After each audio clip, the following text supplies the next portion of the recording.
This is how a lot of people start their new year. But how you start this year matters more than you think. And no, I don't mean because of motivation, I mean because of psychology. Studies show that we form first impressions of others within 100 milliseconds. And that same psychology operates inside your own head on yourself.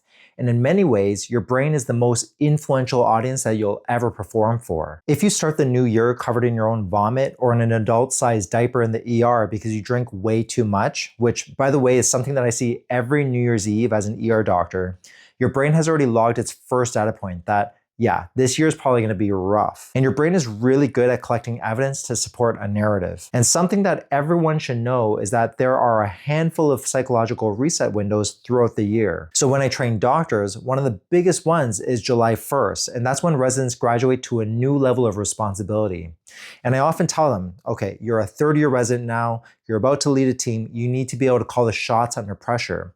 What gaps do you need to fill to become that person? Birthdays and New Year's work the same way, because with 1 year past, your identity is more flexible, your habits are more impressionable, and your brain is more open to rewriting the narrative. You're literally standing in a window where change is easier. And that's not an opportunity that you want to piss away at the bottom of a bottle. Because when you start with even one intentional win, like showing up and doing what you said that you would, or choosing direction over default, your brain will take that moment and say, oh, this is who we are now. I'm a person who cares about fitness and health. I'm not a smoker or a drinker. And with that, you'll tolerate discomfort better, you'll give up less easily, and you won't care about the opinions of people who are expecting you to fail. And that's not because you're magically more disciplined, it's because you're acting in alignment with a new identity that you're working towards. From my lived experience, bad years rarely start with disasters. They usually start in the comfort of autopilot.